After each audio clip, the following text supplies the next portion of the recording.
Once upon a time, in a small village by the sea, there lived a fisherman named Marcus. He was a simple man, content with his daily catch and the quiet rhythm of his life. But one stormy night, everything changed. A great wave crashed onto the shore, destroying his boat and nets. In an instant, Marcus lost the tools that provided him food and shelter. The villagers gathered around him, whispering about his misfortune. Some pitied him, others feared the same fate. But Marcus stood silently, watching the wreckage of his boat drift away. That night, as he sat by the fire, Marcus remembered the words of an old philosopher who once visited the village. The philosopher had spoken of something called Stoic Detachment, the idea that while we cannot control what happens to us, we can control how we respond. Marcus had listened but never truly understood until now. He realized that his suffering did not come from the loss of the boat, but from his attachment to it. The boat was just wood and rope. It could be replaced. His peace, however, was something only he could choose to keep or lose.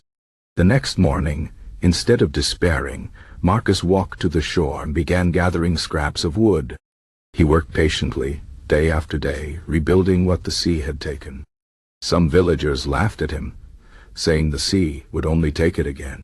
Others offered help, but Marcus refused. This was not pride, it was practice. With each nail he hammered, he reminded himself that his happiness did not depend on the boat, but on his own mind. If the sea took it again, so be it.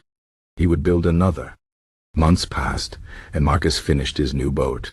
It was not as fine as the old one, but it floated. He took it to sea and cast his nets. That evening he returned with more fish than he had caught in years. The villagers marveled, asking how he remained so calm after such loss. Marcus smiled and said, "The sea gives and the sea takes. I do not own the fish, nor the boat. I only own my effort and my thoughts." Years later, a great storm struck again. This time, many boats were lost. The village was in chaos. Fishermen wept. Families worried about hunger. But Marcus sat by the shore watching the waves. His boat, too, was gone. A young boy, trembling with fear, approached him. "Aren't you afraid?" the boy asked.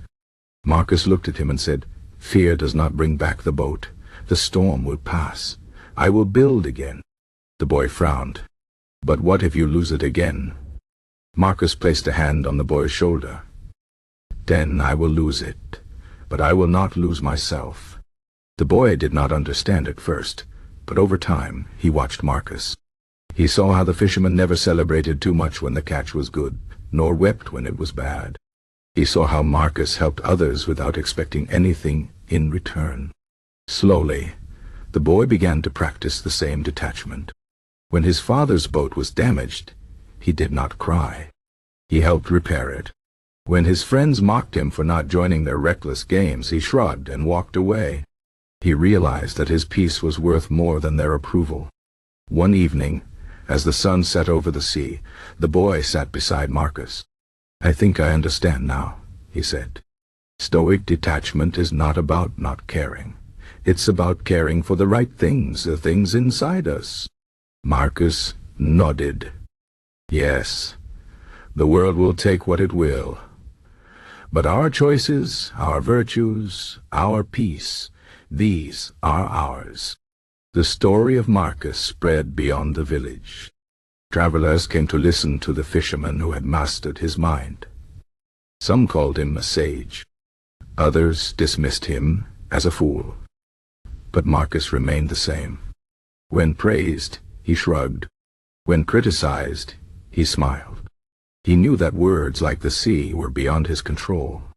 Eventually, Marcus grew old. His hands, once strong from years of labor, grew weak. One morning, the villagers found his boat empty, drifting near the shore.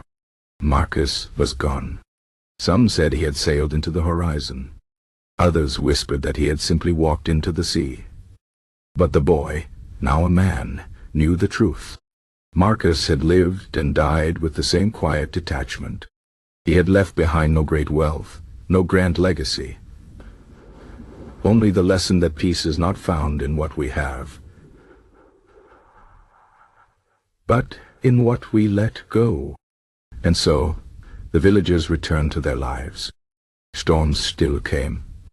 Boats were still lost. But now, when the waves crashed, they remembered the fisherman who was unshaken. They spoke of him not with sadness, but with respect. For Marcus had shown them the power of practicing Stoic detachment, the art of holding things lightly so that when they are taken, we remain standing. The sea, like life, is unpredictable. It does not care for our plans or our desires. But within each of us lies a choice, to be ruled by what happens or to rule ourselves in spite of it. Marcus shows the latter. And in that choice, he found freedom. This is the power of Stoic detachment. It does not make us cold or uncaring. It makes us resilient. It teaches us that while we cannot always control the storms, we can always control how we sail through them. The boat may break, the waves may rise, but the mind, if trained, remains unbroken. So, the next time life takes something from you, ask yourself, am I mourning the loss or my attachment to it? Can I, like Marcus, let go and build again? For in the end, the only thing we truly possess is ourselves. Everything else is borrowed. And the sooner we learn to hold it lightly, the lighter we become. This is the lesson of the fisherman. This is the power of practicing Stoic detachment.